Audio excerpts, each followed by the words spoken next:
يوم نقول لجهنم هل امتلأت وتقول هل من مزيد وقال النبي صلى الله عليه وسلم يؤتى بجهنم ولها 70,000 زمام في كل زمام 70,000 ملك يجرونها أو كما قال النبي عليه الصلاة والتسليم। প্রশংসা মাত্র এক আল্লাহ তাআলার জন্যই, যে আল্লাহ পাক রব্বুল আলামিন অশেষ ভালোবেসে জুমার মসজিদে আসার সৌভাগ্য দান করেছেন। শুকরিয়া আদায় করি, বলি আলহামদুলিল্লাহ। অতঃপর শান্তির ধারা বর্ষিত হোক রাসূল করিম সাল্লাল্লাহু আলাইহি ওয়াসাল্লামের প্রতি, সকলে বলি আল্লাহুম্মা আমিন। আল্লাহ পাক রব্বুল আলামিন মুমিন ব্যক্তি এবং পাপী ব্যক্তিদের জন্য পরকালে দুইটি স্থান রেখেছেন।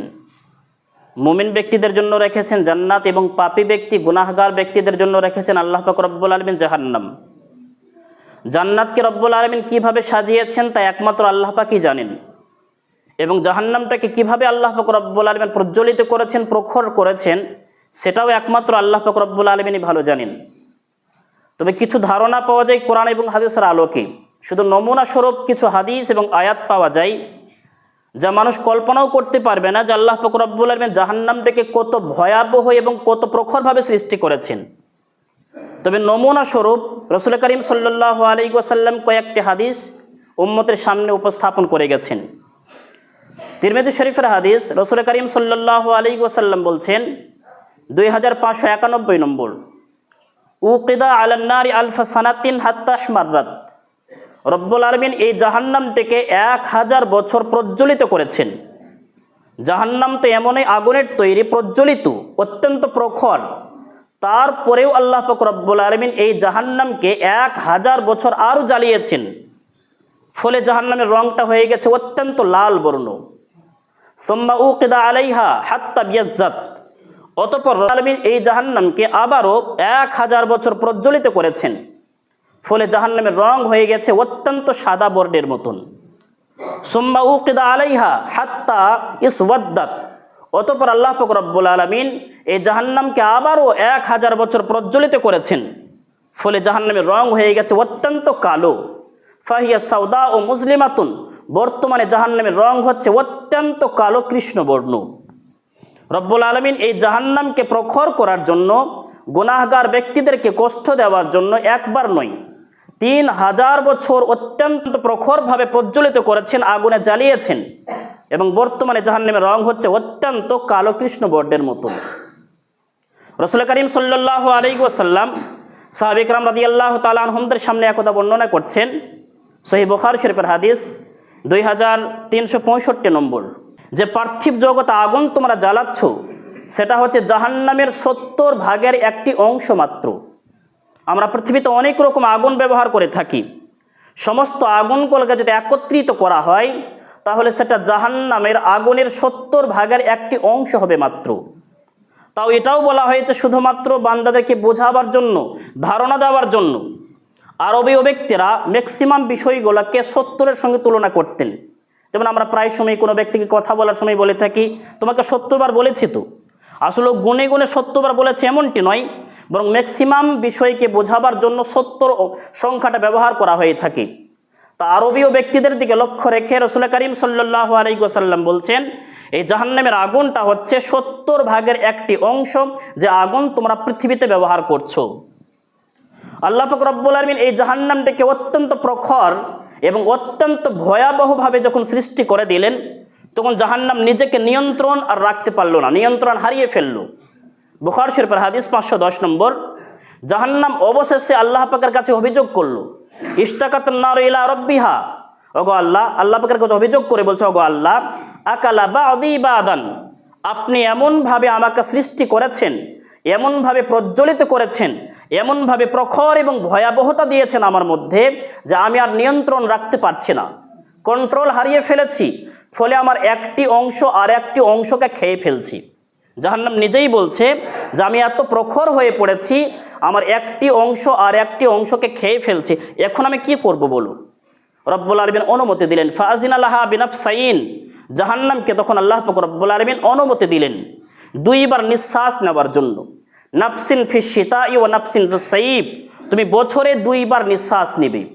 একবার যেটা আমরা শীত অনুভব করি তখন, আর একটা হচ্ছে গ্রীষ্মকালে। রাসূল করিম সাল্লাল্লাহু আলাইহি ওয়াসাল্লাম বলছেন, ফাহুয়া আশাদ্দু মা তাজিদুনা মিনাল হাররি, যে প্রখর রোদ তোমরা অনুভব করছো এটা হচ্ছে একমাত্র জাহান্নামের নিঃশ্বাসের কারণেই। ওয়া আশাদ্দু মা তাজিদুনা মিনাজ জামহারিরি, এবং তোমরা প্রখর বা অত্যন্ত শীত যেটা অনুভব করছো সেটাও হচ্ছে জাহান্নামের নিঃশ্বাসের কারণ থেকেই।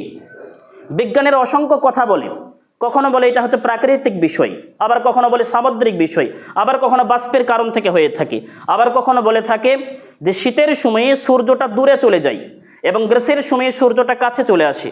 আবার কখনো কখনো এমনও ব্যাখ্যা দেয় যে আসলে নক্ষত্র এবং গ্রহ যেগুলো রয়েছে একে অপর সকলে প্রদক্ষিণ করার ফলে যখন পৃথিবীটা সূর্যের থেকে বেশি ডিস্টেন্স হয়ে যায় তখন আমাদের শীত লাগে, আর যখন পৃথিবীটা সূর্যের থেকে কাছাকাছি চলে আসে তখন আমাদেরকে গরম লাগে। একটা কথা মনে রাখবেন, মুমিন হিসাবে আমরা সকলে একটাই কথা বিশ্বাস করব, যেহেতু স্বয়ং রাসূল করিম সাল্লাল্লাহু আলাইহি ওয়াসাল্লাম সহিহ বুখারী শরীফে বলেই দিলেন 510 নম্বর হাদিসে, যে আমরা যে শীত অনুভব করি অথবা আমরা যে গরম অনুভব করি তার অন্য কোনো কারণ নেই, একমাত্র কারণ হচ্ছে জাহান্নামের নিঃশ্বাসের কারণ থেকেই। রব্বুল আলামিন যখন জাহান্নাম সৃষ্টি করেননি তার আগে পৃথিবীর অবস্থা ছিল বসন্তকালের মতন, একদম সুন্দর আবহাওয়া, না ঠান্ডা ছিল না শীত না গরম ছিল, একদম মাঝামাঝি অবস্থা ছিল। কিন্তু জাহান্নাম নিঃশ্বাসের কারণ থেকে আমরা অত্যন্ত গরম অনুভব করি এবং জাহান্নামের নিঃশ্বাসের কারণ থেকেই আমরা অত্যন্ত ঠান্ডা অনুভব করি। সামান্য চিন্তার বিষয়, যদি জাহান্নামের নিঃশ্বাসটা এত ভয়াবহ হয়, এবারে যে গরম গেল সহ্যর বাইরে, কোনো মানুষ সহ্য করতে পারেনি, প্রায় মানুষ হার্ট অ্যাটাক করে দিয়েছে, মারাও গেছে। তাহলে যদি জাহান্নামের নিঃশ্বাসটা এত ভয়াবহ হয়ে থাকে তাহলে স্বয়ং জাহান্নামটা কেমন হতে পারে আমরা কল্পনা তো আনতে পারবো না।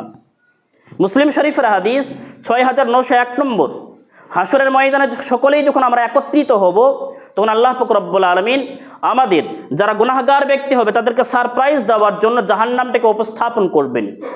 ইউতা বি জাহান্নাম ওয়ালাহা ৭০,০০০ জিমামিন, জাহান্নামটাকে সেদিনের প্রত্যেকটি মানুষের সামনে উপস্থাপন করা হবে, নিয়ে আসা হবে। সেদিনে জাহান্নামের লাগাম থাকবে ৭০,০০০, ফি কুল্লি জিমামিন ৭০,০০০ মালাকিন ইয়াজুরুনাহা, এবং প্রত্যেকটি লাগামকে ধরে থাকবে ৭০,০০০ করে ফেরেশতা, মানে ৭০,০০০ লাগাম থাকবে, আর এক একটি লাগামকে ধরে থাকবে ৭০,০০০ করে ফেরেশতা তাকে আঁকড়ে ধরে থাকবে। আঁকড়ে ধরে থাকার কারণ, যেদিন থেকে আল্লাহ পাক রব্বুল আলামিন জাহান্নামকে সৃষ্টি করেছেন, জাহান্নাম প্রতিনিয়ত প্রতিদিন একই কথা বলে, ওগো আল্লাহ তুমি যে বলেছো আমার পেটটাকে ভর্তি করবে, আমাকে পূরণ করবে, সেই দিনটা এখনো কি আসেনি? কখন পূরণ করবে তুমি? আল্লাহ পাক উত্তর করে বলেন এখনো সময় হয়নি। আবারও জিজ্ঞাসা করেন, ওগো আল্লাহ এখনো সময় হয়নি? আল্লাহ পাক একই উত্তর করেন, জানা এখনো সময় হয়নি। এইভাবে বলতেই থাকেন। অতএব যখন জাহান্নাম দেখবে যে আমার খাবার, আমার শিকার আমার সামনে, তখন মুমিন ব্যক্তি আর কোনটা কাফের ব্যক্তি জাহান্নাম দেখবে না। জাহান্নাম দেখবে আমার সামনে খাবার রয়েছে, তখন সঙ্গে সঙ্গে গ্রাস করে নেবে প্রত্যেকটা ব্যক্তিকেই। ওই জন্যই ৭০,০০০ রব্বুল আলামিন তৈরি করে রেখেছেন এবং এক একটি লাগামকে ৭০,০০০ করে ফেরেশতা আঁকড়ে ধরে থাকবেন। যদি আঁকড়ে না ধরে থাকা হয় তাহলে জাহান্নাম গিলে ফেলে নেবে, খেয়ে ফেলবে। অতঃপর রব্বুল আলামিন বিচার করার পরে পাপী ব্যক্তিদেরকে জাহান্নামে দেবেন। জাহান্নামে দেওয়ার পরে সূরা কাফ পারা নম্বর ২৬ আয়াত নম্বর ৩০-এ বলছেন, ওয়া ইয়াউমা নাকুলু লিজাহান্নামা হালিম তালাতি, রব্বুল আলামিন জাহান্নামের পেট ভর্তি করার পরে জাহান্নামে মানুষদেরকে দেওয়ার পরে জিজ্ঞাসা করবেন, হে জাহান্নাম তুমি কি ভর্তি হয়ে গেছো? জাহান্নাম উত্তর করে বলবেন, হালমিম মাজিদ, আরও কিছু আছে নাকি? রব্বুল আলামিন আবারও খুঁজে খুঁজে বের করবেন পাপী ব্যক্তিদেরকে খুঁজে বের করার পর আবারও জাহান্নামে দেবেন।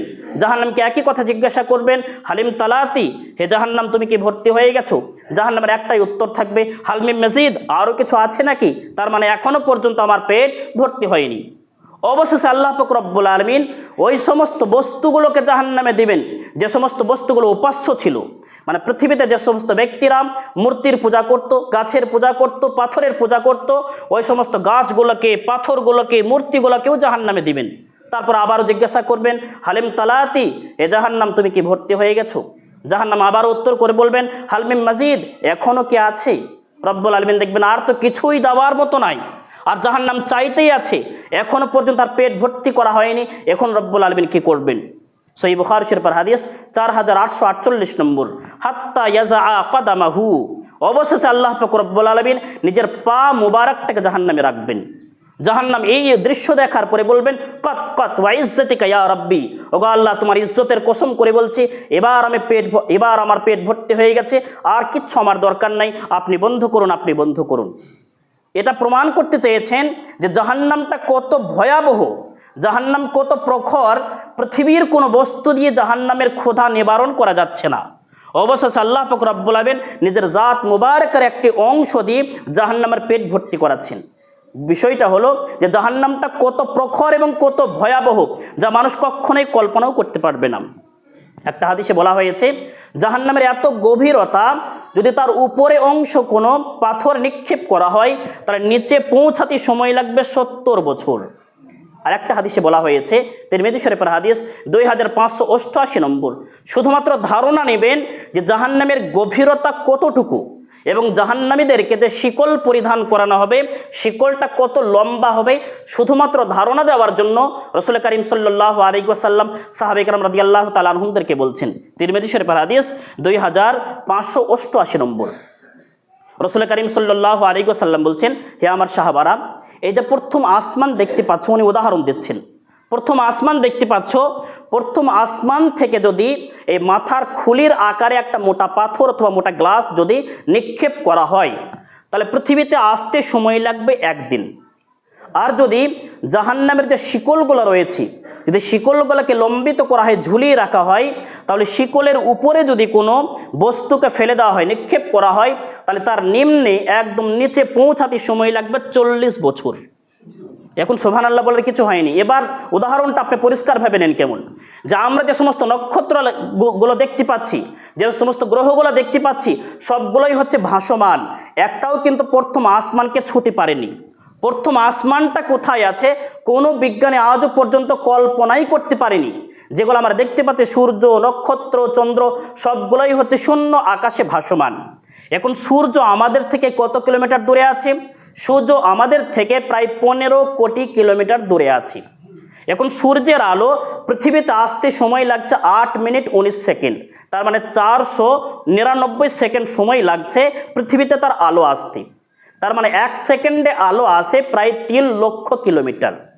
1 সেকেন্ডে সবথেকে দ্রুত গতি হচ্ছে আলো, মানে আলোর গতি সবথেকে দ্রুত।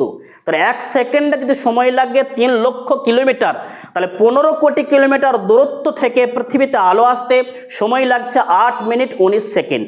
এবার আপনি ধারণা নিন, সূর্যের সবথেকে যেটা কাছের নক্ষত্র তার নাম হচ্ছে প্রক্সিমা সেন্ট্রাই, তারপর তো আছে আলফা সেন্ট্রাই এ, আলফা সেন্ট্রাই বি, সেদিকে আমি যাচ্ছে না।